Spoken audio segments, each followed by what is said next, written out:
I am so optimistic and confident that all of this can change and Los Angeles can easily get back on track. It's the greatest city ever. LA businessman Rick Caruso behind some of the biggest retail destinations in Southern California. I like creating places where people enjoy themselves. Besides real estate, he also credits his work with different LA mayors through the years. One of the great privileges of my life was working for Bradley. He was such an exceptional leader. He ran for mayor in 2022, and now he's figuring out what's next for his political career. I have a lot of people encouraging me to run for governor. I have people encouraging me to run for mayor. That was my next question.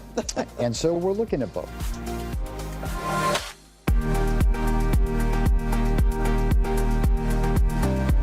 Welcome to The Conversation with Pat Harvey. In this series, I'll dive into various topics and issues with my guests in a more intimate and unfiltered setting. And my guest today is a true Angelino, a successful businessman whose projects include the Grove and Americana at Brand, and those are just a couple of things. He is also the former Police Commission president. Please welcome Rick Caruso. Thank you, Pat. Rick, thank you so much for being here. You as well. Thanks. Now, I know you were born and raised in Los Angeles, right, but your grandparents came here from Italy. So tell us a bit about your background. Well, their journey, you know, it's amazing to me. Both my maternal and paternal came from Italy. My paternal settled in Uniontown, Pennsylvania, and he was a coal miner and had probably one of the toughest jobs. He was the dynamiter, so he was the lucky guy that had to go down the tunnel first and then get the heck out of there in time. But then he moved to Boyle Heights, which was very much an Italian neighborhood, Italian and Jewish neighborhood at the time, and was a gardener. And I had the great privilege of growing up with my grandparents, of course, my parents, but being in that gardening truck going around Los Angeles. And I think that's where I got my love for plants you see on our properties. Yes. And also my love for LA, because I saw a lot of LA in that truck. Well, I'm glad that you said that, and I'm going to come back around to the point that you moved to Boyle Heights, because I know that's where you voted. Yes, that's where I voted. So we'll talk about that later. That's our hometown. I did mention the Grove, the Americana at Brand. You're also behind the Commons at Calabasas, one of my personal favorites. Rosewood, Miramar Beach, and Santa Barbara, and Palisades Village, which survived the fire. We're going to get to that later. But I do want to ask you, Rick, when did you get interested in real estate, and when did you know you wanted to become a developer? Since I was a little boy. What? Pat, I don't know what it was. I was born with it. You know, my dad was in the car business. Yeah, rent-a-car. Yeah, rent-a-car business. He was also a dealer in his early days, but a self-made guy. But we used to go for walks, and I would talk about, you know, Dad, one day I want to own that building, you know, whatever the case was. So it's just the way that God put my DNA together. And I practiced law for many years with the goal of hopefully one day starting a real estate company, and I was lucky enough to do that. I was going to say, when you walked around and looked at the buildings, was it the architecture that caught your eye first? Yeah, it's a good question. The architecture I love, and I still do to this day. I love design. But what really gets me excited about real estate, and where I was lucky to find my niche, is that I like creating places where people enjoy themselves. And so when you talk to people in our company, what our business model is, it's providing joy to people, enrichment to people. And retail became the way to do that because I could create these great spaces and watch people enjoy it. So I've been very fortunate being able to do that, and I have an incredible team. Yes, you do. I'll certainly admit to that. Yeah, no, they're great. They love what they do. We all do. Well, Rick, along with your professional projects, you're also involved in philanthropy. Right. But you've also been involved in civic life with the city of Los Angeles for many, many years. In fact, first working with Mayor Tom Bradley for starters. Now, how did you meet? I love Bradley. I met through a mutual friend who one day we were out to lunch. I was a young lawyer. I was 26 years old. Wow. And this friend went to go pay the bill, and he opened up his wallet and there was a badge. And I said, "Oh my God, Dominic, what is that?" And he said, "Oh, I'm a fire commissioner." And I said, "Well, geez, I'd love to be a commissioner. Sounds exciting to me." And he says, "Well, I'll let the mayor know. We'll see if we can get you appointed." And I never knew Tom Bradley. So he appointed me on the recommendation of a mutual friend. And one of the great privileges of my life was working for Bradley. He was such an exceptional leader. I agree and I with learned you. so much from him over many, many years. And Yeah. he must have obviously saw something in you at that young age to place you, in fact, on the board of commissioners for the DWP. Yeah. Well, I don't know what he saw in me, but I tell you, I was very grateful to have the opportunity because I learned a hell of a lot. I mean, the Department of Water and Power is the largest public utility in the United States. And at the time that I was there, and under Tom's direction, boy, we were growing. We were building power plants, we were buying railroads, we were moving coal, we were cleaning the basin generation, getting away from oil to clean the air and going to gas. And it was a really exciting time. I loved every minute. I was there 13 years at DWP, both with Tom and then with Dick Reardon. You know, Rick, can you reflect on the differences or the challenges then and now? You're not with Yeah. the Power Commission, but you've been on the board, so you know what's involved with the utility. Yeah, I do. I mean, I could tell you more globally in Los Angeles. Having worked for 3 mayors, I really had an inside peek on leadership and styles. Tom Bradley, Dick Reardon, and Jim Hahn. Very different from what we've had in the past, recent past. And same on the city council. We had some really exceptional leaders on the city council. John Ferraro, Marvin One, Browdy, two, Gil Lindsay. I mean, people that were just so devoted to the growth of the city and worked together in unison. There wasn't this bickering and infighting. Different opinions, no doubt. But everything was handled with a level of professionalism and respect. And the city was just moving forward. The other thing that I learned from Tom Bradley, he really mobilized the business community and used the business community and getting people to volunteer to move projects forward in the city. And we're not doing that. We haven't done that in years. You know, we didn't do it with Garcetti as mayor. I haven't seen that happen with Bass as mayor. And I think that's a shame because people love this city. They want to contribute their time. They want to contribute their talent. They're just not asked to. why do you think that is? I don't know. I think part of it, I'm going to be very blunt here, but I've been on the record with this. The 2 recent mayors that we've had have had no experience in managing anything. That's not an insulting statement, it's just an accurate statement. They've been in the legislative side of government. Policy. They've been in policy. Karen Bass has been in Congress, legislative. Eric Garcetti was on the council, legislative. When you're running something as complex as the city of Los Angeles, a $12 billion budget, thousands and thousands of employees, thousands of moving parts, quite frankly, and you don't have the experience of how to manage, governance, how to lead people, create goals, focus people on those goals, be able to multitask, you lose a lot. And I think part of what's happening is they're not reaching out because I honestly believe they don't feel qualified to have sort of a high-level conversation on things. And we've seen that happen with the recent disaster in Los Angeles. Just the failure of leadership was so dramatic, I think it took everybody by surprise. And now, okay, since we're bringing this up, you know, Mayor Bass is somebody that you had supported in the past, Yeah. in terms of helping her along with her In campaign in Congress. Yeah. Why is there not that conversation then with you? I know you used to talk to one another, seems like it, or you wouldn't have, you know, actually wrote a check, put it that way. Well, listen, I supported her in Congress, and I was happy to support her in Congress. I would have never supported her running for an executive office. That's a very different role. And I support people who I firmly believe are competent, are qualified, have the executive skills to be in that position. And I never felt she was. And I was honest about that during the campaign. And again, not trying to be mean or critical, it's just a reality. And we've seen it play out. And that's what's unfortunate, is that hundreds of thousands of people are paying a very dear price for the fact that she does not have the capability to manage at the level that this city needs to be managed and appoint people that need to be appointed. And I'll give you an example.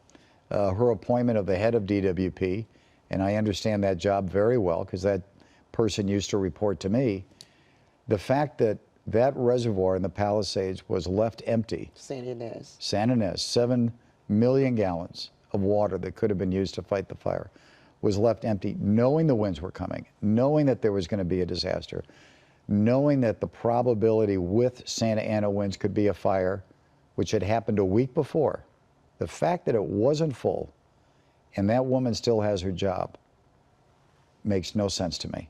There's no accountability. Okay, and I know we're going to get back in talking about the red tape and bureaucracy that also exists in city government, and we're going to talk more about the mayor. But I also want to bring up the point that you were also on the police commission, the board of police commissioners, who I believe Mayor Hahn at the time appointed you. That's right. And you were also, you had a large role in bringing in Chief Bratton. That's right. Who was, people would say, is one of the most effective police chiefs that the city has had. I think so. Now, looking into what's happening with LAPD, numbers are down. Right. But homicide is also down, according to the latest reports. Right. What would you do differently?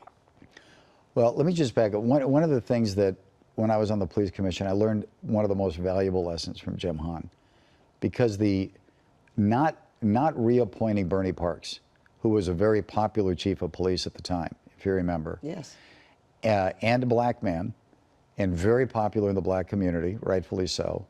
He was the wrong person at the time because of his management skills. And hiring a white guy from Boston who had not grown through the ranks of LAPD was a very controversial move. Yeah. But to Jim Hahn's credit, he said, Rick, you just go do what's right, and everything else will fall into place. And what Jim taught me, and he's really, I think, one of the great mayors we've had for his courage, if you don't worry about getting reappointed or reelected, you just make really good decisions for the right reason, great things can happen. And that's where I come from. And so when we brought in Bill Bratton, we brought in somebody who was literally the best cop in the country. And he changed the department in ways that nobody thought could happen. And in particular, reduced crime to levels not seen since 1950, and brought up the ranks of the department in terms of hiring, because back then we were in the same position we are today. So today what we have is the department continues to lose officers. We have, by a factor of two times less per capita officers in LA than Washington, D.C., than New York or Chicago. There's no reason for that. And we have a tough time. It's not fighting crime. The number one priority of a police department is to prevent crime from happening, not just holding criminals responsible. That's certainly a part of it. But good police forces prevent the crime from happening. And to do that, you need to have enough officers on the street, and senior lead officers, and officers walking a beat and knowing the neighborhood. And that's what Bill and I created, was this whole community policing program. And it made a difference. And that's what I would bring back. Do you have confidence in Chief McDonald? I think Jimmy is a great cop. Yes, I do. And Jimmy was the number 2 to Bill. He couldn't have been trained by a better guy. And Jimmy on his own has shown great excellence when he was the sheriff and when he was in Long Beach as the chief. The question for his performance is going to be, will the commission allow him to do what he needs to do? Will the mayor allow him to do what he needs to do to really fight crime? Glad to see that homicides are down, but most of the other crimes in Los Angeles are still up. And so even the LA Times reported nobody knows why they're down. We're happy that they're down, but we could do a much better job in the city on fighting crime. Community policing. Yeah. Is that how you think it could be done? I just Yes. want to pinch. Okay. Absolutely. Okay. Because you know what? If you're home or you're in your business and you know the senior lead officer and he's walking down the street and he says, Pat, how you doing today? How's everything going on? And you say, you know, I just noticed something down there that doesn't look right? And that officer knows that neighborhood, knows those people. It's so powerful, Pat. And that's why we need to have more officers. And it's not complicated and it's not rocket science. You just have to have the moral clarity and will to make it happen. And the moral clarity for your officers. Yes, absolutely. Okay. That's right. Now, Rick, you ran for mayor in 2022. I know you had thought about it in previous years, I think 2013. Right. But you did run in 2022. And you made the homeless crisis a major role in why you wanted to be mayor. Right. So did Mayor Bass. So I want to get your thoughts on the homelessness crisis 3 years after the fact. Well, there hasn't been a lot of progress. We've spent billions of dollars. I mean, this is all on the record, right? Billions of dollars unaccounted for. And we basically have the same amount of homeless on the streets. We've sort of moved them around. Population in many areas is growing. What's most concerning is that the demographic that's growing on the streets, younger people, families, children on the streets, we've got to correct it. And let me just say, I never want to be viewed as just pointing out problems without pointing out solutions. I am so optimistic and confident that all of this can change and Los Angeles can easily get back on track. It's the greatest city ever. But when you talk about the homeless, if you remember during the campaign, the buzz line back there was, don't criminalize homelessness. Well, nobody wants to criminalize homelessness. I certainly don't. But what you want to do is you want to give people an opportunity to get off the street and get healthy and get their life being productive again. There are so many organizations that are incredible in this city that are doing great work. We need to empower them. We need to give them the funding. The government shouldn't try to do it themselves. Let's lean in what's working. They have a 90% effective rate. Tonight, there's going to be about 20,000 women in Los Angeles that will sleep on the streets. Most of those women will be assaulted in one form or fashion. The Downtown Women's Center has a 90% effective rate of taking that woman, bringing them in, however they get there, giving them the support they need, I'm familiar giving with them homes, right? Very much. Why aren't we building more downtown women's centers? That's what we need to do. There is such a path to fix this problem, and cleaning up communities and allowing small businesses to operate better and families to be able to walk the streets and use the parks. We've got to get out of this cycle. There's a way to do it. Did you ever discuss this with Mayor Bass? I mean, when she was appointed, did you ever talk to her about this afterwards? We did have a meeting. She invited me to City Hall, and we had a very nice meeting. We talked about a whole bunch of things. But what I told her is that everything that we had developed in the campaign, all of our plans that we were very confident would work, they were available to her, and we would support implementing them any way she wanted to. And that didn't happen? Well, she, went down the path of renting the hotels and moving people into hotel rooms, and that, hasn't worked. But what's predictable is preventable. Of course it's not going to work, because the person that's going in there that maybe has mental health issues or is drug addicted, putting them in a hotel room is not going to help that person. And they need services. They need the services. Right. Yeah. Okay. So I'm going to say that you say that government can't do it by themselves. They do need that business partnership. And you just mentioned the nonprofit Downtown Women's Center. Right. That more of those kinds of operations should be built and could be better utilized in fixing that problem. So it's not just the red tape, or is it? And if it is, how do you get around that, Rick? Well, you get rid of red tape. I mean, you don't need it. There's so many things that we don't build in the city of LA anymore. I love this city because about 40%, this is an amazing number, about 40% of the cost of housing to build in LA is because of regulation. And it's a disincentive. So money is fungible. So somebody's investment is going to go outside of the city. They're going to go to Glendale. They don't even have to go across country. They just go to our neighboring cities. Go to Glendale and see the amount of housing that's been built. Go to Culver City and see what's happening in Culver City. By the way, streets are clean, restaurants are full. The activity down there, businesses is booming. Look at our downtown. We have a 40% vacancy rate in Class A office buildings in downtown because there's been an exodus of companies because of the crime and because of the homeless situation on the streets. They worry about having their employees going downtown. Century City is booming, 30 minutes away, because it's clean, it's safer. There aren't homeless on the street. So all of this can be fixed and help, and the business can all come back. But the housing part of it, we have got to build more housing to reduce the cost. The cost of living in California is too high, and it's doubly high in Los Angeles. And it's not fair to young people that are trying to get their start. And we also want to have people that work here, live close to where they work, especially police, fire, and teachers. We should have a workforce housing program and incentives so cops don't have to drive 2 hours home, so teachers aren't driving 2 hours home. These are critically important jobs. All that can be solved. Cut the red tape, reduce the cost, give people the incentive to build, and I'm telling you, housing will boom in Los Angeles. It will be a different city. That just sounds amazing. I mean, It can happen. It almost sounds easy, but it isn't really. But you know that there's a solution to that.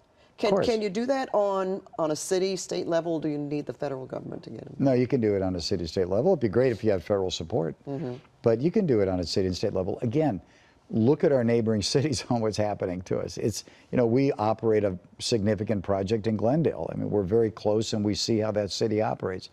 It's very pro-resident. It's pro-business.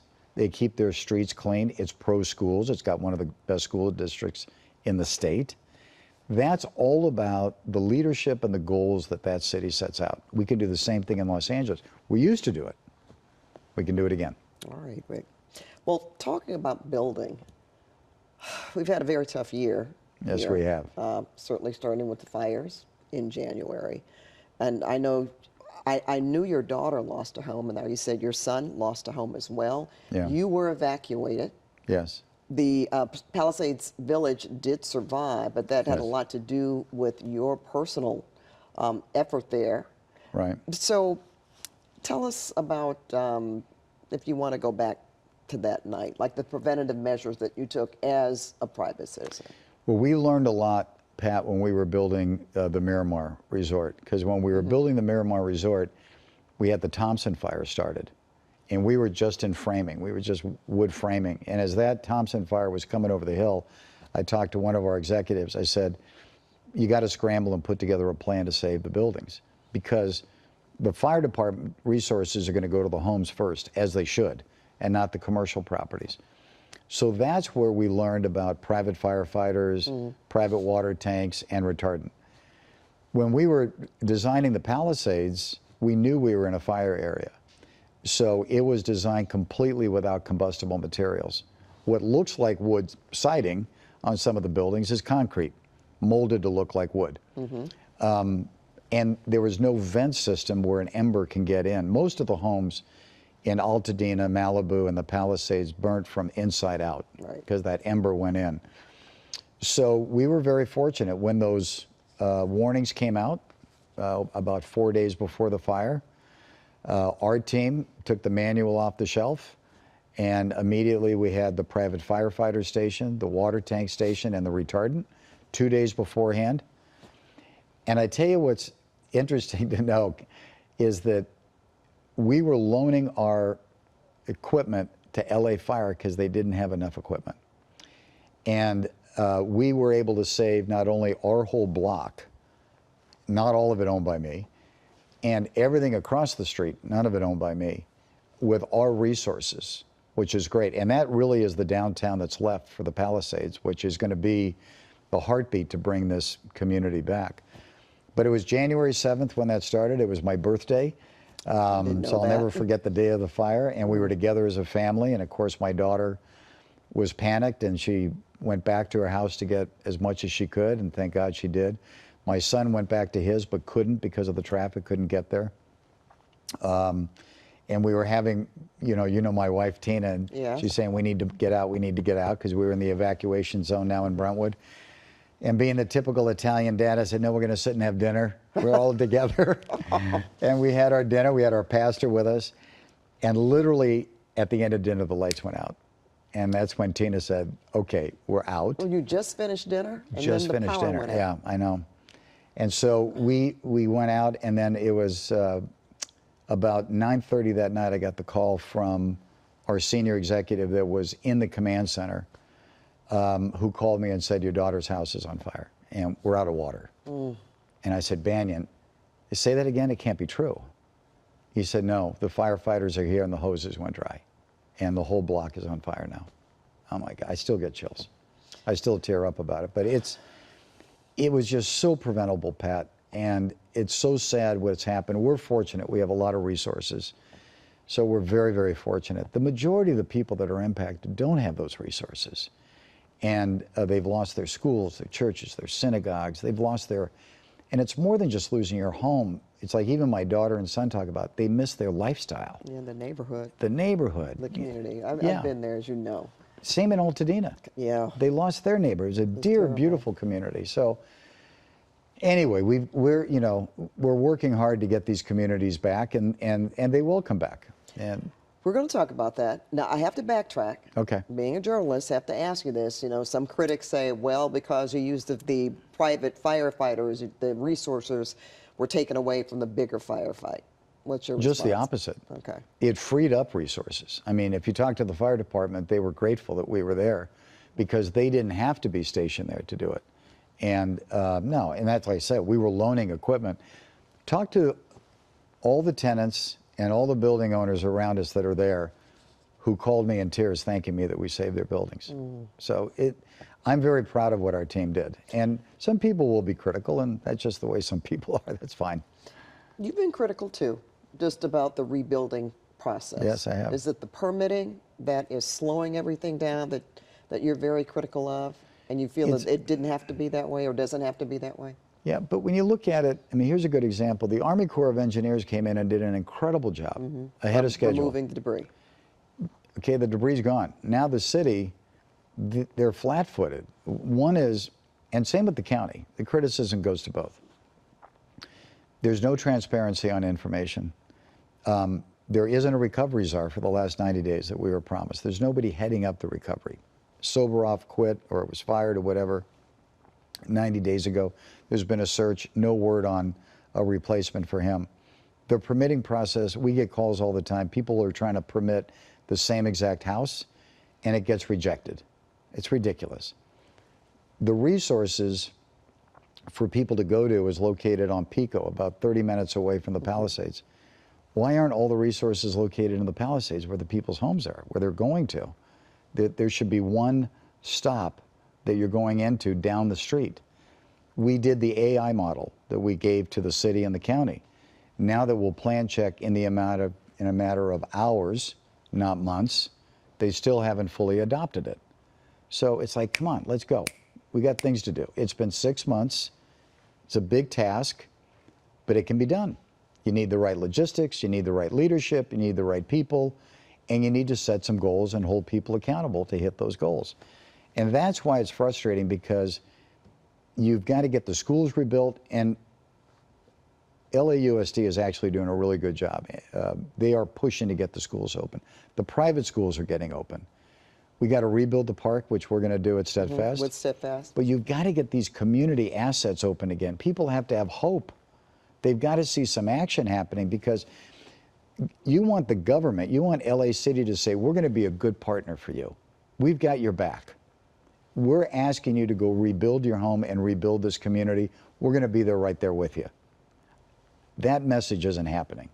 And that message happens with action in addition to words. It's an attitude that the city has to have. So you don't see that? You don't see the I live it every day. I don't see it. urgency, the, No. Listen, I'm out there a lot. Maybe there's a couple homes that have started construction out of 7,000 that have been burnt 6 months later. And so that just gets back. And the people are ready to go. There are a lot of people that are ready to rebuild. They're ready to go. They're dying to go. They want to get back in their communities. So it's Absolutely. not just they don't have the resources to do it. There's some that don't, unfortunately, but there's a lot that do. Oh, I didn't want to spend a lot of time on this because there's so much Yeah. more to talk about, and I know how busy you are. No, whatever you want. But I do want to love ask being you here. about that, about the rebuilding efforts. I know from when it happened, and we first talked about being able to go in and get the permits, a lot of people wanted to build back just as they had. They want the home to be the same, maybe more fireproofing. Right. But do you think that is a reality for everyone, or will there have to be some kind of prefab homes, for example, or other Right. types of structures to really bring the community back? I think you need to have a menu of all of the above. Okay. And give people a lot of options. because everybody's in a different circumstance. You've got people who are older that may be underinsured, don't have the resources. We put together a partnership with Samara Homes. That's a prefabbed home. Yeah. And we're going to donate the first 100 of those homes, about $30 million worth of homes. We're going to donate to people. And those are going to start in Altadena. And they're going to go to the lowest income parts of that community to get people back in their community, back in their homes. And that program, the homes are being built right now. Joe Gebbe, who started Airbnb, has been very generous, who started Samara. So he and I are going to be donating the first 100 homes. And I'm excited about that. And then there's going to be builders that give people options, right? They're going to be builders that will have it pre-designed. You select your design, you select your interiors, and that will be a way to reduce the cost. And so we've created a building alliance of a number of home builders who are going to be presenting those to people. So there's a bunch of avenues, but again, I just want to go back to the point, we've got to have the city on board, because we need to know when the undergrounding of the power lines are going to happen, because you don't want to be building your home, be done, and then all of a sudden your whole street is torn up, right? And you almost have the same problem. So the logistics are very important. So you really have to have a full logistics plan in order to make this work, but we're pushing on that also. Can I ask you when the first homes would be ready under the Samara plan? Should be by the end of the year. By the end of the year? Yeah. All right, that's great. We're news. pushing to have it, pushing to have it quicker. Toward the holidays, what a nice gift. Oh my God, it will be the best. It's just one of my favorite programs that we're working on. Well, Rick, we're faced with a lot of issues. We talked about the fires, and we talked about the city's response. We are in the middle of another issue, the immigration operations and raids. Right. And you've been very vocal about them. I followed you on Instagram, and I want you to talk about it a little bit, and also some of the backlash that you have received. Right. Just by supporting your position. Yeah, well, my position is very simple. We need to have a secure border. We need to remove the criminals who are immigrants. We need to have a path to citizenship for the people that are here, who have worked hard, are productive, who are giving back to society, and are a part of our economy. And we need to celebrate that, not hide it. We need to celebrate that. As a grandson of an immigrant, albeit legal immigrant, I also know how hard he worked and my grandmother worked to create a life. When I see people being rounded up that have been here for years, that have worked hard, and the fear that they have, the fear of their family, it's just not right. There's nothing this White House could tell me that's right about rounding up people that are productive in our society. And by the way, we need them in this economy. We need them in Los Angeles. What I think we need to do is look at Reagan and some of the other presidents. If you remember, Reagan had an amnesty program. In the 80s. Bring out amnesty. I mean, my God, if you've worked here for 5 years, pick the year, amount of years, and you've been productive and you're going to pay your taxes and you're learning about the country, you will get people so excited to work even harder. But what do we have now?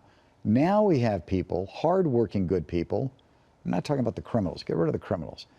Hardworking good people that are scared to go to work. Their kids are scared to go to school. There's schools that we support in South LA and in East LA that have been canceling graduations and canceling communion ceremonies and all of these kind of things because they're worried if everyone's together, they're going to be raided. You can't operate that way. It's just not right. And so I have been taking a lot of hits from people on the far right, and that's fine. I take it as a badge of honor. I'll take it all day long. And I think we've got to have some common sense on how we're dealing with this. Have you talked to President Trump? I don't know President Trump. I have messaged him from mutual friends. He doesn't want to hear from me. Okay. Right. So Fair enough. I've been shut down. All right. And listen, and that's his prerogative. But I would say this. I would ask our leaders here, Mayor Bass and Governor Newsom, I would just ask you to think about, get out of the name-calling business. It goes nowhere. And let's elevate the conversation with somebody in the White House and say, is there a way we can figure out how to do this in a way that isn't causing this terrible fear in our community? Because calling him names isn't going to ingratiate him to be nicer to Los Angeles. And he's clearly has focused on LA. And I think the mayor and the governor should get on a plane and go to the White House and meet with whoever they can and just say, let's figure out a way to do this better. Well, as of our conversation today, when this takes place, I haven't heard about a meeting that's scheduled. I know there's been lawsuits have been filed. There have been phone calls, according to the mayor and the governor, but I haven't heard about a particular meeting. I think you got to be face to face, eyeball to eyeball. Maybe he Okay. won't take the meeting, but I would try it. Okay. Well, since we're on the subject of politics, I'm going to ask you this question. A recent UCI poll actually showed, when it comes to the race for governor, it showed Kamala Harris coming in first and you coming in second. So have you thought about that? Do you know anything about the poll? And of course, would you consider running for governor? Well, Pat, I've been really lucky and honored. I have a lot of people encouraging me to run for governor. I have people encouraging me to run for mayor. That was my next question. And so we're looking at both. I've been honest about it. I'm looking at both. I love public service. And it goes down to what I said. I think these problems can be solved. I really do. And I think they're solved when you're not looking for a career in politics because you're not worried about getting reelected. So yes, I'm looking at it. I'm not going to make a final decision on what I'm going to do until sometime after summer, because I really want to spend this next period of time focused on Steadfast and not have that complicated by being a candidate and whatnot.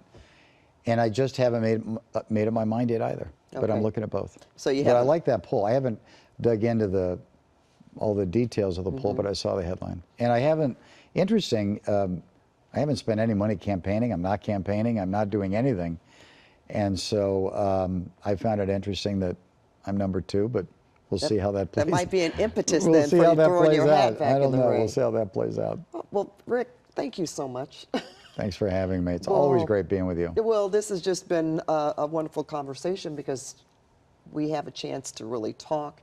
And I just wanted our viewers to get to know you and find out some things that they didn't know before about Rick Caruso.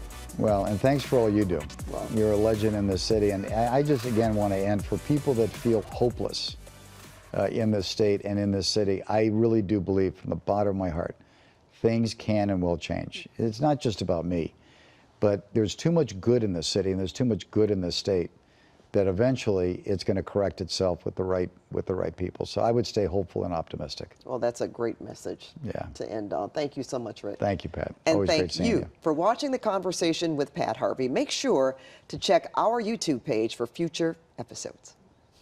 That was